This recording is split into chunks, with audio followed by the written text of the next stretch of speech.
We got our guy Khalil chipping in here. We always appreciate Khalil being here. Who was the most underrated defender in the last decade from Florida State? I vote Nate Andrews, Reggie Northrup, or Marquez White. Dontavius Jackson. I mean, he's the greatest linebacker ever. But I gotta stop doing that.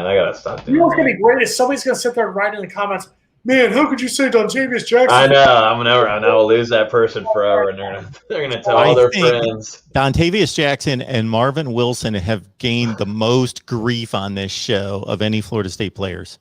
I think they're the two. I think Dontavius was the greatest linebacker when it came to tackling somebody after they gained 15 yards. He was phenomenal. I mean, no one could tackle after a 15-yard gain like he could. There's some names coming down in here. Well, now,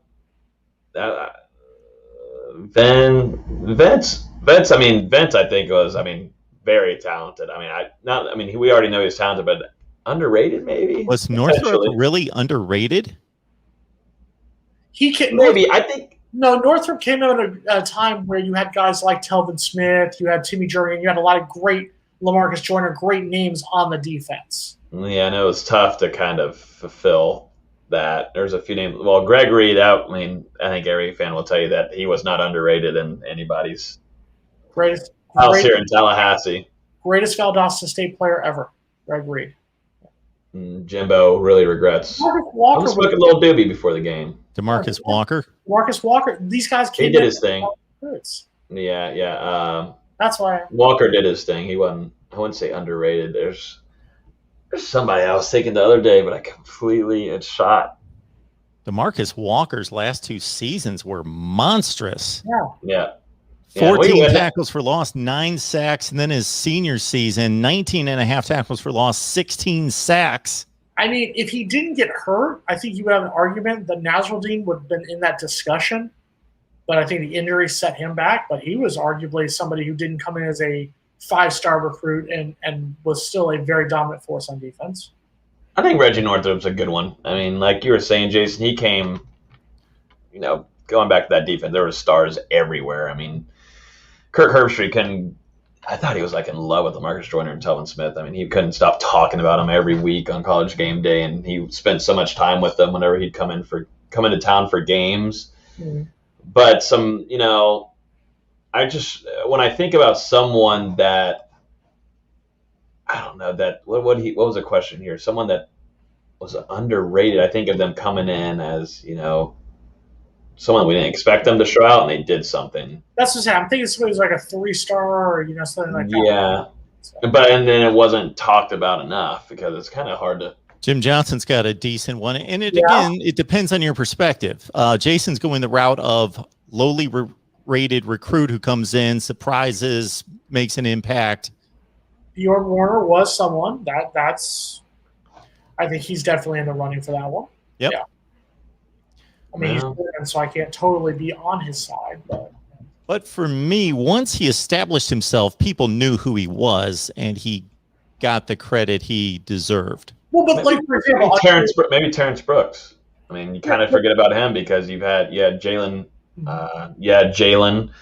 You eventually had Derwin James, but I mean, shoot, you had other DBs too that were just flying off. You had big guy that started off really good and it kind of dwindled down with Tavares and McFadden. I think you have to use. You had Ronald Darby, PJ Williams, and then you kind of forget that Terrence Brooks was also as a safety on that team too, and he was a phenomenal player and has done very well for himself in the NFL. But you also have to look at the reason I use the star angle is because you have a guy, I'll use an example, from down here in South Florida, from Miami Booker T. Washington High School, Matthew Thomas. Matthew Thomas was a 5-star linebacker who came in, was arguably going to become the next great linebacker, and was a disappointment. So I think that's why you got to use the star angle. And I'm going to combine the forces of peacefulness as a Jew and say I'm going to go with the German Bjorn Werner. Yeah. I'm going to forgive those things that happened in the 30s and 40s, and I'm going to move on. Werner's final season was a monster year too. 18 tackles for loss and 13 sacks. Yeah, the fourth grade on the offenses. I think that's probably good question. Yeah. All right. Khalil was very good his last season. I will give that, yes, his last season. But for somebody who came in with the hype, Yeah, that's some crazy hype for him. 2013, and then for the first 3 seasons to not achieve nearly anything. I think that's why Matthew Thomas will I'm not going to – I would say it was a disappointment. I don't think he had a disappointing career, but he was a disappointment based off the way he came in as a recruit. Mm-hmm. Yeah.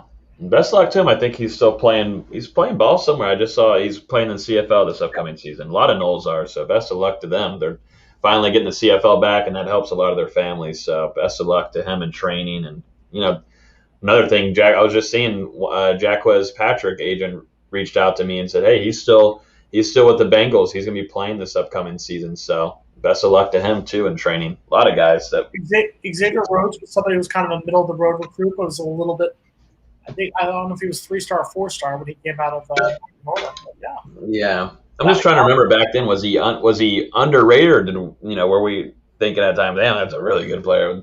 I think about how's the conversation going if you're at the bar and you're talking about players, what happened over the weekend, and you just forget about a player that did really well.